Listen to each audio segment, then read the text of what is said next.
The Spinoff Podcast Network. Raising capital or taking your business to the world? Investment Fix has everything you need to make it happen. This season, we're exploring the US market, the opportunities it offers, what it takes to grow a business there, and the best way to approach investors. The Investment Fix podcast. Tune in today. The Fold is brought to you by oOh!media, making brands unmissable and public spaces better across Aotearoa. How did Scrooge win the football game? This is good. How? The ghost of Christmas past. Hey!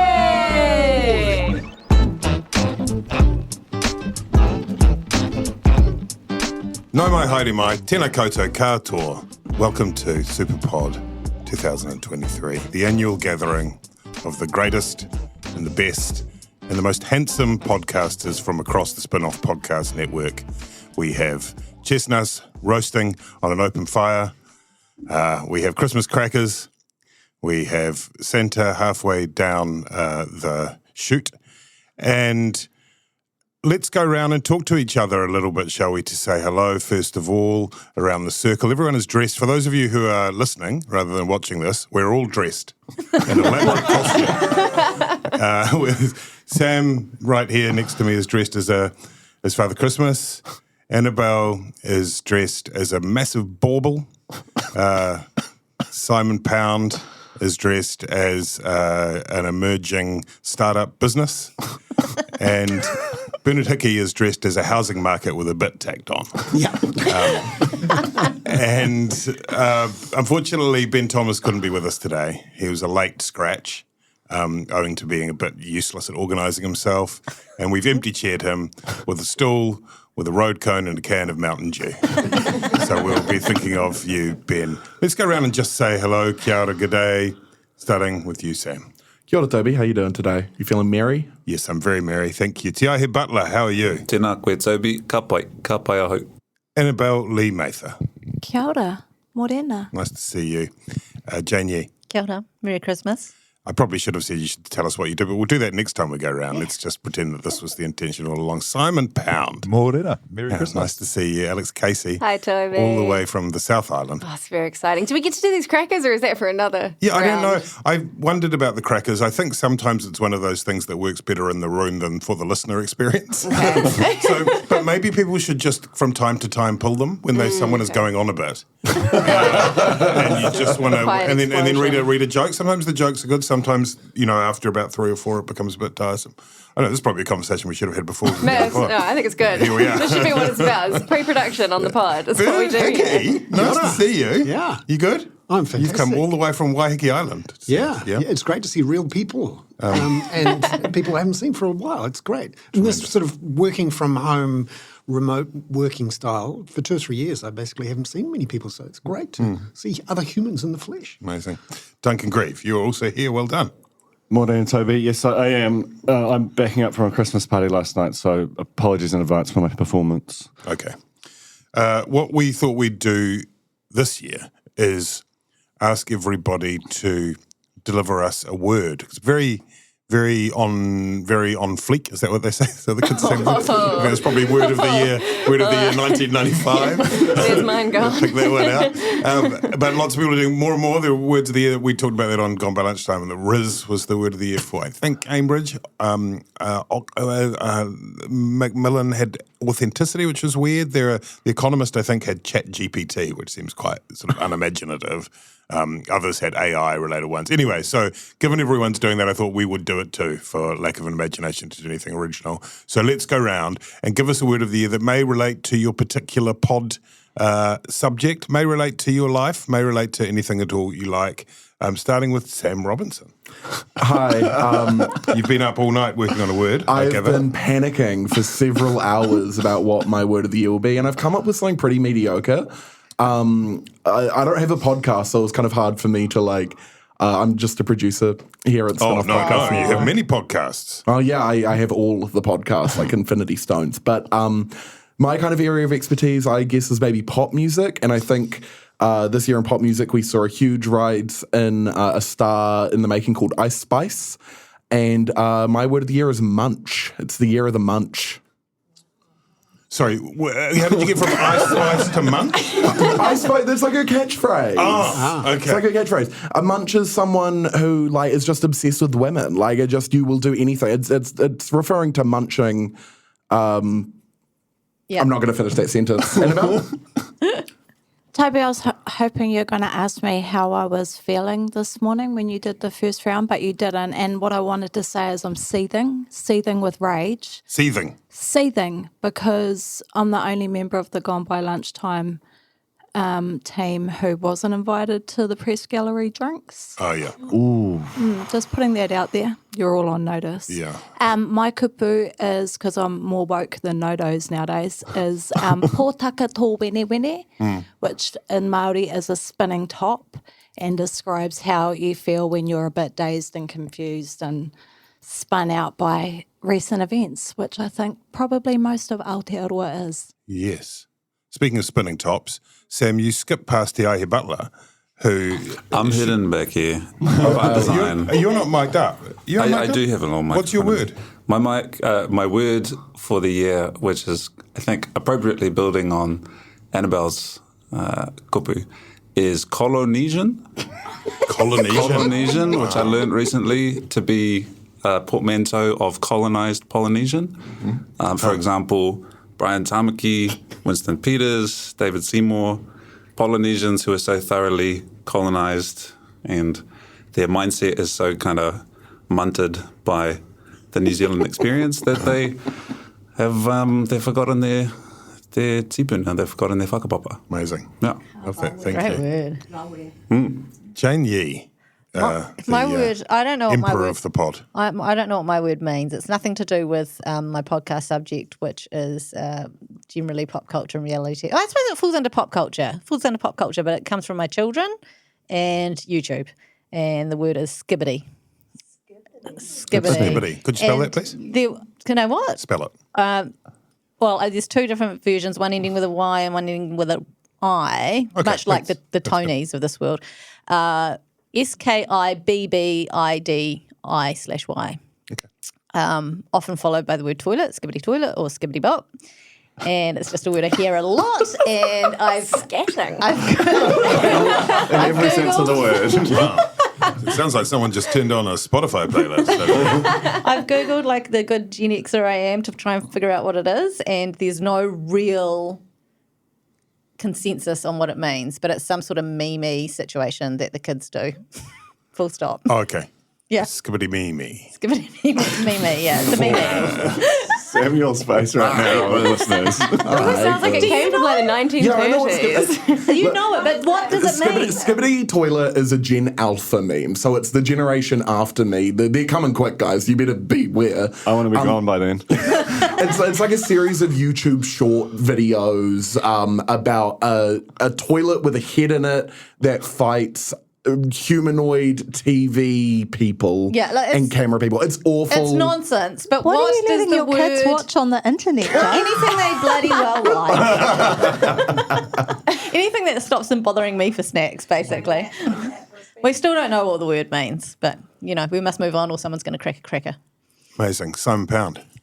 The word of the year for me, it's really been a reaction word every time I've opened anything to do with the news. And unfortunately, it's not very high buzz, but the word is bleak. So, you know, like not wanting to be a downer buzz, but, you know, you really feel that there's this kind of last gasp reactionary kind of vibe of the boomers getting theirs, and you just have to hope it dies out. But the counterpoint to that is going to like the prize giving at our kids' school and seeing that the future's looking good, but we've got a couple more years of opening the news and going, bleak. Yeah, we've got skibidi toilet to come. We're definitely being punished by the universe for that time that David Bowie died and we said this is the worst year ever. Alex Casey, lift us up. Can I start with an apology? Yes.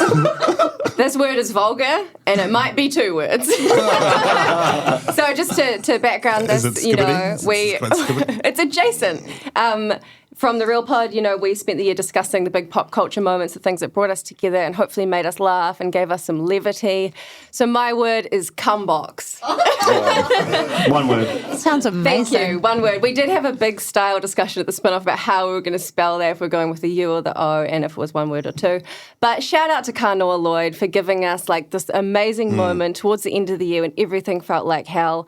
And also, I think, a testament to the power of live television. We've lost both the Project live studio audience and What Now's live studio audience. Don't imagine they get a lot of cumbox moments on What Now, but still. I hope not. Something we've lost in 2023.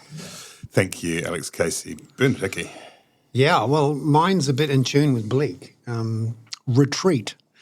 Because everywhere I look, things are retreating. So people from houses, policies, all sorts of culture going backwards. And I spend quite a bit of time thinking about climate change. For me, this year was every morning getting up and looking at these charts showing the hottest temperature ever, the least ice cover ever, and Gabrielle as this shocking event that we all thought at the time would change the debate to be all about climate change, and then we had an election and no one seemed to care. In fact, we had one of the leaders' debates where it wasn't even mentioned at all. Yeah. And so retreat, because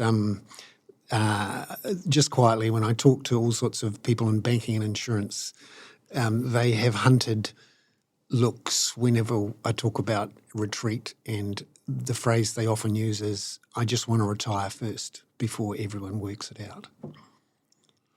Wow. All right, well, I think... Merry Christmas. Does anybody have any hard liquor? What was the question, Annabelle? So we couldn't hear you over the gallows laughter. I was just going to say maybe moist would have been an alternative. Duncan Greive, can you please lift the mood? I really can't. I'm so sorry. I was thinking that I just kind of radically misjudged the general vibe of SUPERPOD as I sat down and everyone was laughing. I was like, why are you laughing? All of the stuff is bad. And then, but anyway, I'm stuck with the horse I rode in on. My word of the year is existential. And I'd sort of been, I was like, I kind of had this feeling like I'd been reading it more and more, so I sort of just searched my inbox, and every media newsletter I get, which is too many, is just, it's escalating.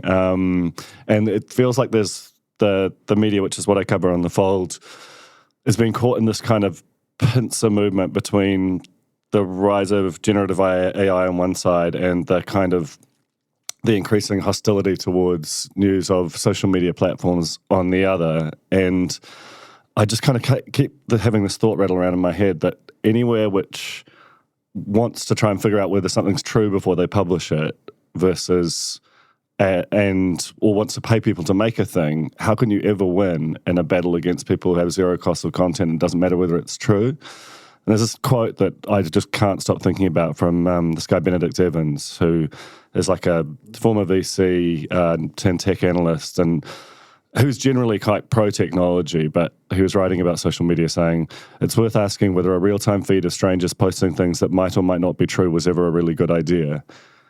And that's the world we live in. Now. Yeah, I know. And I think all of that adds up to what is genuinely a kind of existential threat to the media that we sort of know and tolerate. And it has real-world effects. I was in that press conference at the end of the year where Winston Peters pointed at Toby O'Brien and said, "You lost." You are now spoiling my villain of the year. Oh, sorry.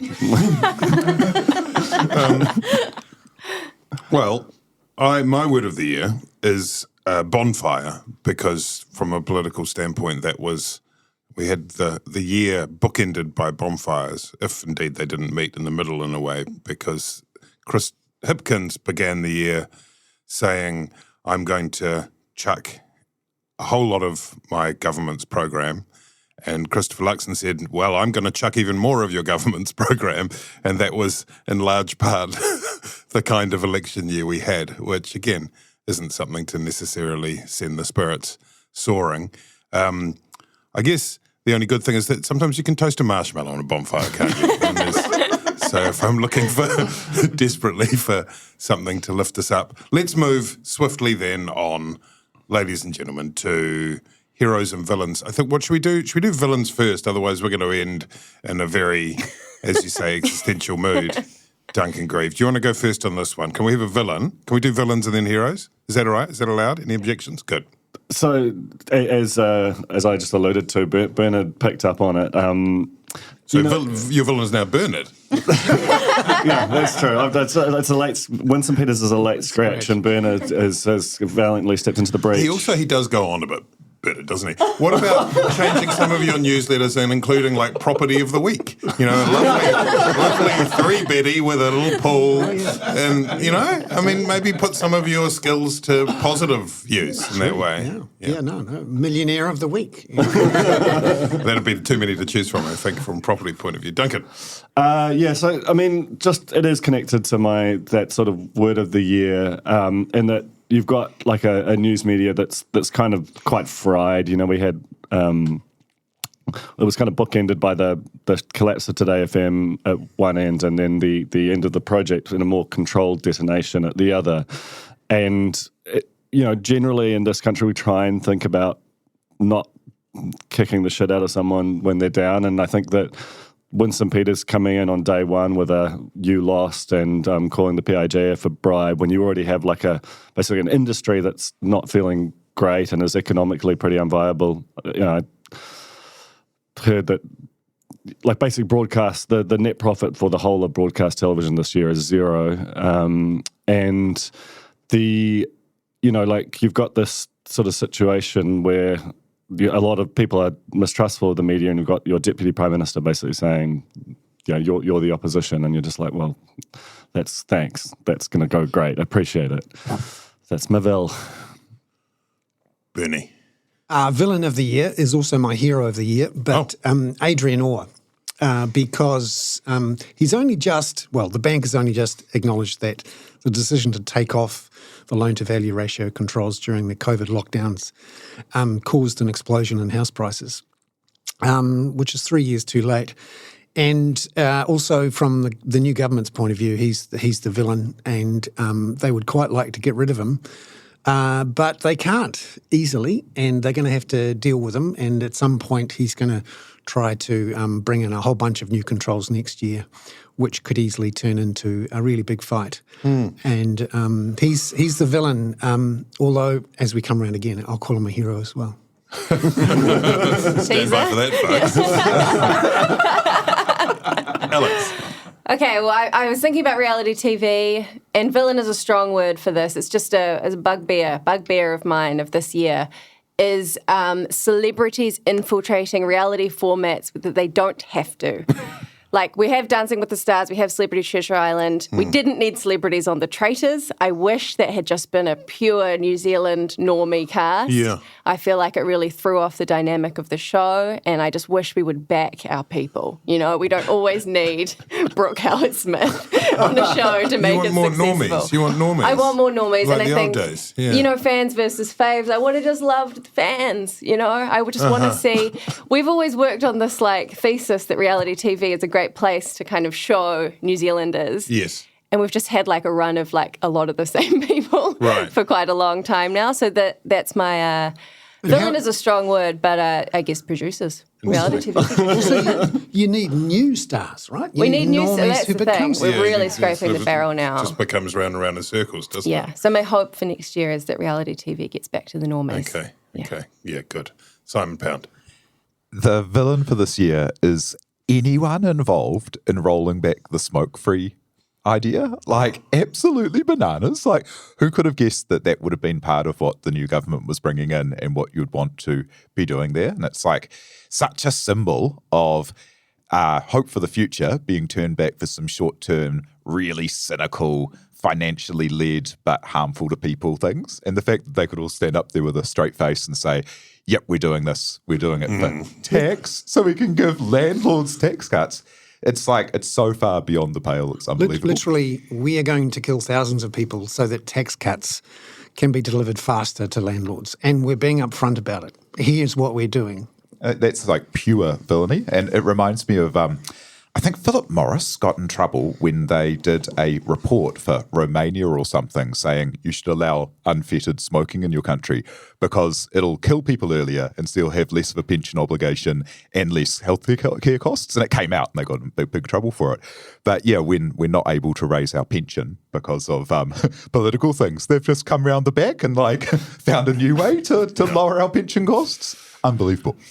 It's bleak, it's existential. Yeah, get me for your Christmas party vibes. Jane Yee. Cool to follow that one. My villain is extremely low stakes compared to what's preceded. Brooke Howard-Smith on Traders. I knew he'd get 2 mentions. I love this. He was it's kind of a compliment. I mean, I really stuck in my lane in terms of our pod content for this one. And it's really a compliment because he played the part for most of the season as a traitor. So he was supposed to be villainous. He did quite a good job and he effed over some very lovely people, including a couple of kind of normie adjacent folks. He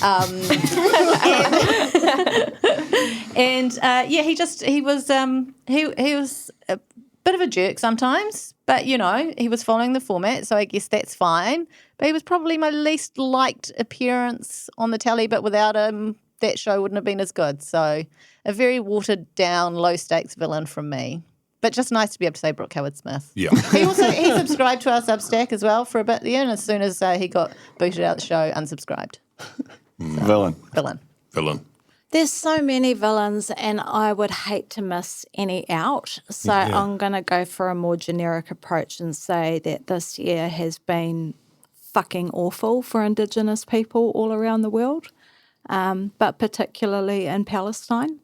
Also terrible for our Aboriginal and Torres Strait Islander people in Australia with the defeated voice to Parliament, and not really great here. So I think the ultimate villain is colonisation, imperialism, fossil fuel industry.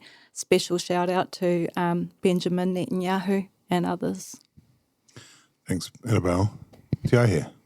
Simon Bridges is my villain. Oh. And it's because not in anything that he did politically, although speaking of Polynesians, he recorded his podcast in here earlier this year. Perfectly fine podcast. Every time he recorded it, he wanted a hot water.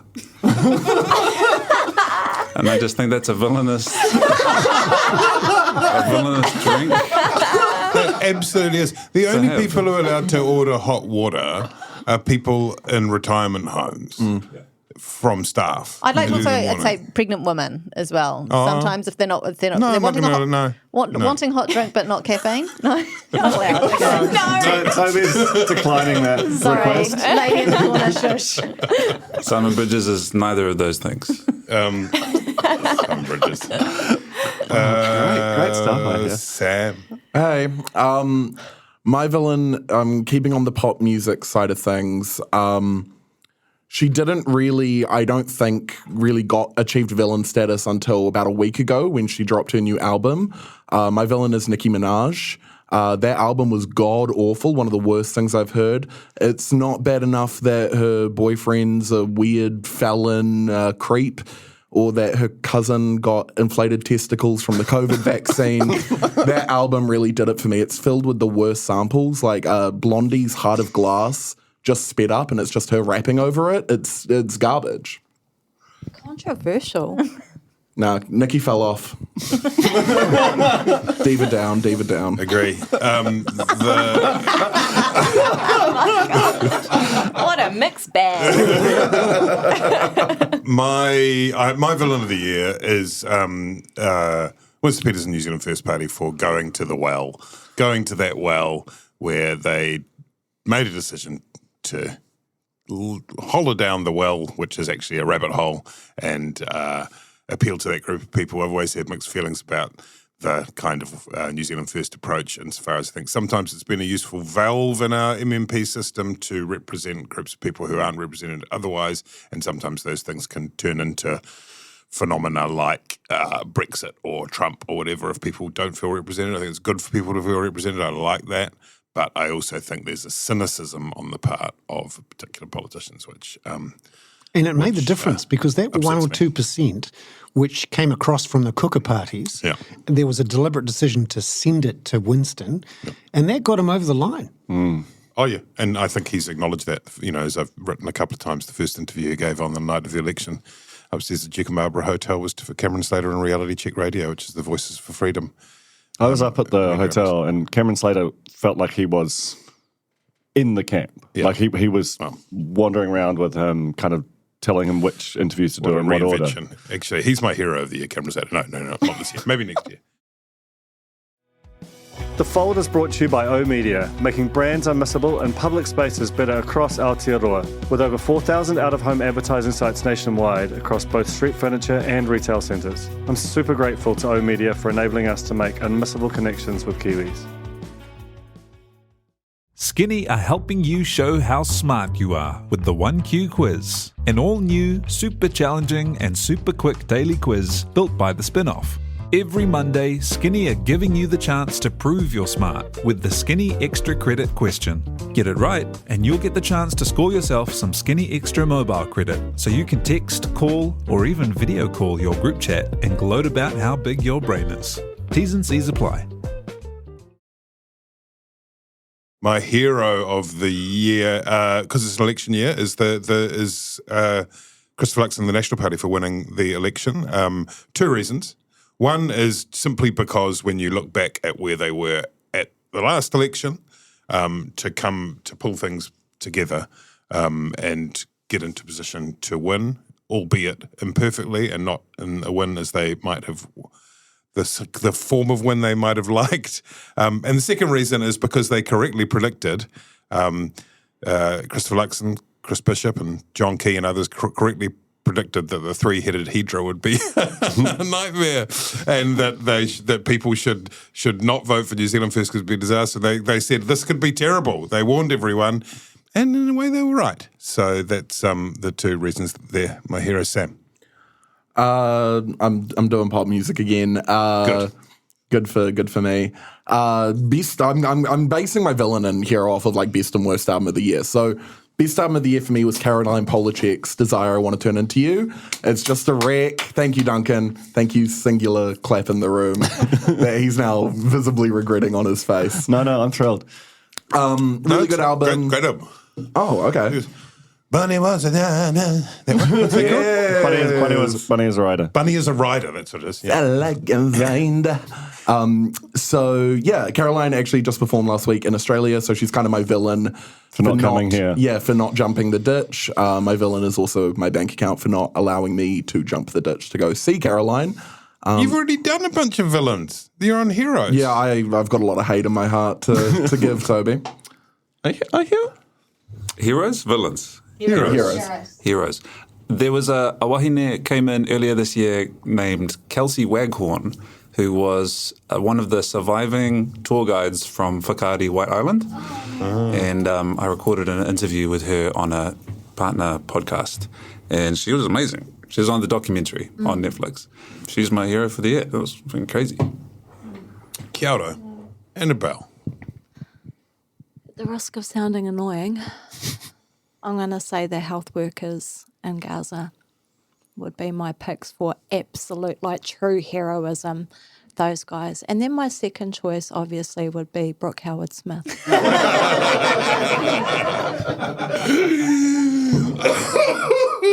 I love it.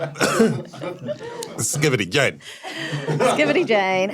My hero, again, pretty low stakes, but well within the brief, is Blair Strang, who was Rangi on Shortland Street. He appeared from the, I don't know, his little law office. He's been a lawyer for some time, to appear on Celebrity Treasure Island, and came on looking like a complete fish out of water, overtook as just this new, shining, amazing personality on the show.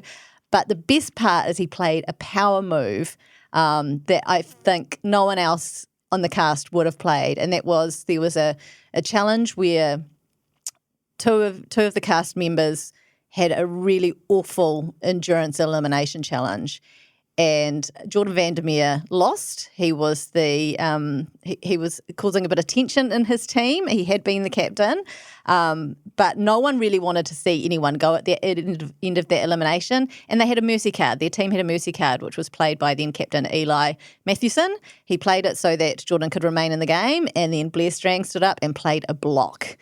And he blocked that mercy card. Jordan thought he was safe, and then he was going home after all. And it was just really good reality television and a power move that you have to be really brave to do. And I just want to salute you, Blair.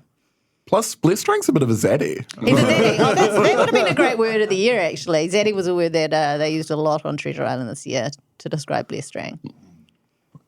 Simon Pound.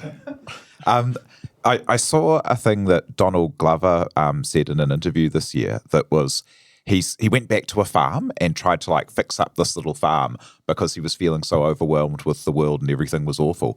And he said, I got sick of people saying everything's terrible. And he's like, it's like traffic. You can't say I'm stuck in traffic. You are traffic. If the world's horrible, make the world nicer. So he went back to this farm and tried to make his own little world a little bit better.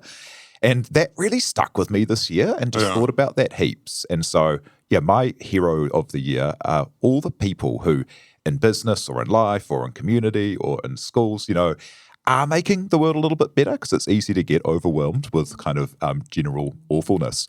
But if you put all that energy into just making the things in your remit a bit better, then the world gets better. So Donald Glover, interesting philosopher, but really stuck with me. It's like you're sending a stern rebuke to Simon Pound of 15 minutes ago, who used the word bleak to describe. Well, that's the thing. That's the opposite to bleak, is you've got to make something better. You can't just wallow in it. Good. All right, good. You do that now, Alex. I have two. Is that okay? Heroes? Yeah. Yes. So again, through the lens of popular culture, local popular culture, my first is Robin Malcolm. Because two massive local shows this year, Far North earlier in the year, which saw Robin and Tem reunite for the first time since Shortland Street in the 90s. But just after the party was just the most outstanding television I have seen in such a long time from this country, maybe ever. And I just thought the performance, the writing, everything was amazing. But also, to speak to our reality TV background, I spend a lot of time watching Love Island, Selling Sunset, The Kardashians, and it's so amazing to see a woman with a human face on TV. So shout out to Robin Malcolm. My other hero is actually our own Jane Yee. Because if you can believe it, you were a reality star this year. It feels like 10,000 years ago, but Fans vs. Faves aired earlier in the year. And you represented the Spinoff Podcast Network with grace, and you were robbed by the wind. And we can I all was agree robbed with by the that. wind. The gentlest of breezes. Yeah, still dark on that. Oh, Captain, my Captain. And we also said villain. farewell to the Real Pod recently in a very cool live stream, and very sorry to see it go. The trailblazer of the Spinoff Podcast Network. Now it's, An arch rival have gone by lunchtime. we're just bringing it closer. Yeah, you guys, You won. You won. What did we win? We won. What? Well, the war. The war. Survivor. Between, Great. Yeah, well By done. the Spinoff. Your podcast also is going strong, Bernard. Have you When had a the good Facts time Change. on When the Facts Change this year? Yeah, no, I've learnt a lot and found a whole bunch of people that I had no idea existed and are doing amazing things. Yeah. The cherry farmer who's electrified his entire business and wants to use those lessons to do it for the whole country. The Australian tech guy who managed to somehow wangle his way into the White House and change the world with the Inflation Reduction Act. And a whole bunch of people doing fascinating things around climate change and electrification, and but also the last one I did with Andrew Wah, the public health researcher who called bullshit from on high with authority on the smoke-free changes to show that we're talking about millions of quality-adjusted life years lost when you get into the health economics of it because of this awful reversion. It really was the signature progressive policy that makes sense and that everyone wants being reversed for no good reason other than Winston Peters and smoking. ACT was against it. What about not to go too long on this, but what about the argument that prohibition doesn't work? It's never worked, and introducing prohibition on tobacco is just going to create a black market. That's another good argument for saying we should remove prohibition on marijuana. But prohibition does work. There are literally hundreds of thousands of people who are alive today because we ban the sale of cigarettes to kids and we make it slightly difficult and really expensive. This is the classic case for a Treaty of Waitangi claim, what this government is doing. It is going out of its way to kill more people from one group than another.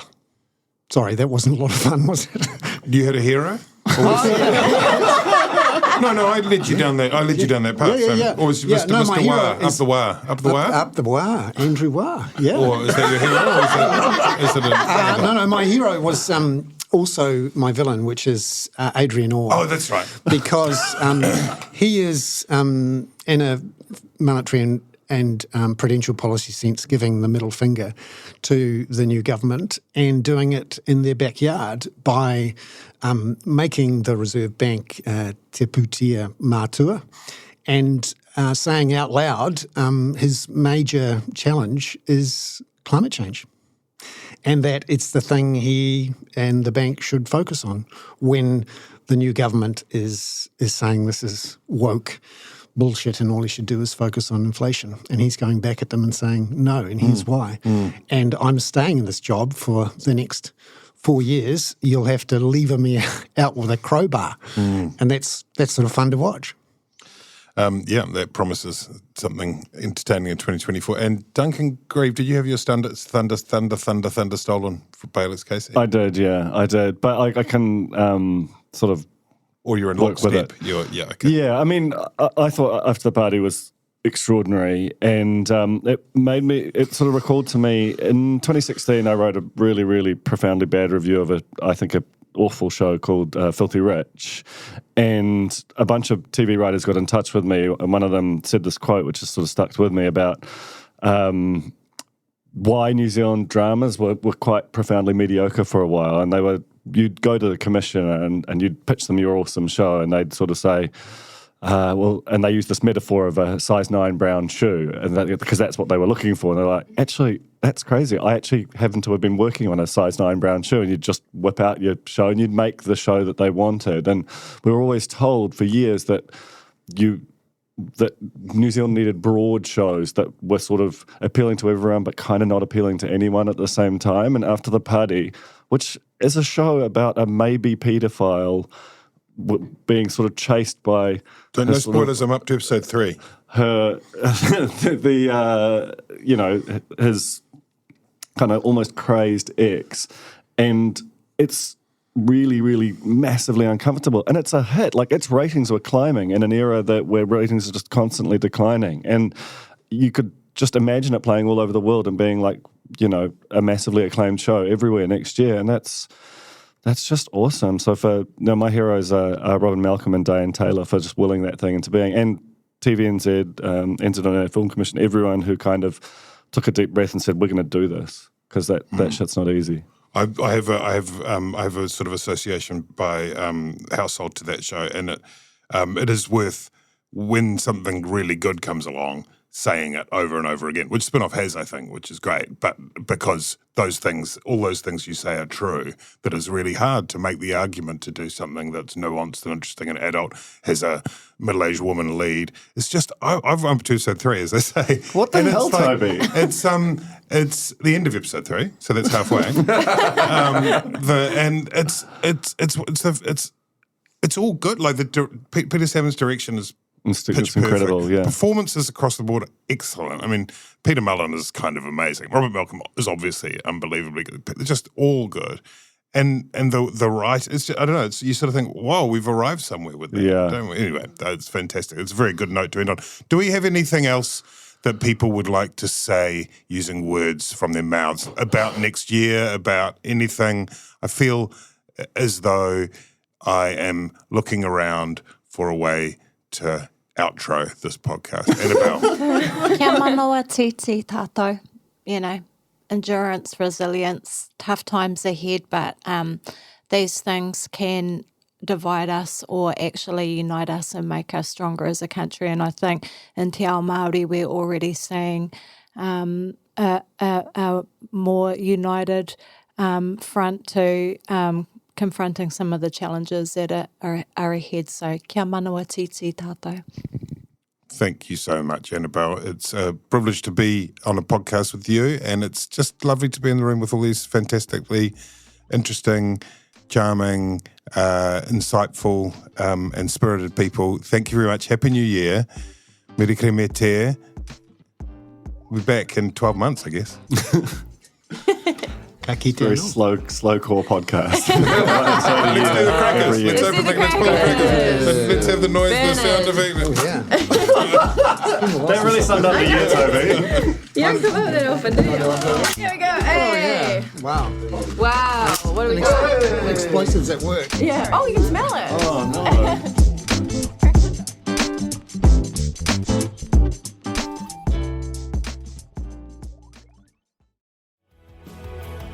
That was The Fold, brought to you by our partners at O Media, making brands unmissable and public spaces better across Aotearoa. Huge thanks to O Media for sponsoring this episode of The Fold and enabling us to make unmissable connections with Kiwis.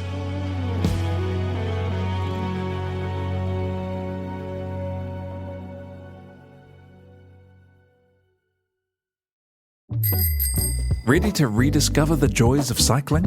With over 300 kilometres of cycle paths across Tāmaki Makaurau, jumping on your bike and going for a ride is such a fun way to discover the city from a different perspective. Cycling is getting more and more popular across Auckland, so now's a great time to join the hype and give cycling a go. Head to at.govt/cycling to find your nearest cycleway today. The Spinoff Podcast Network.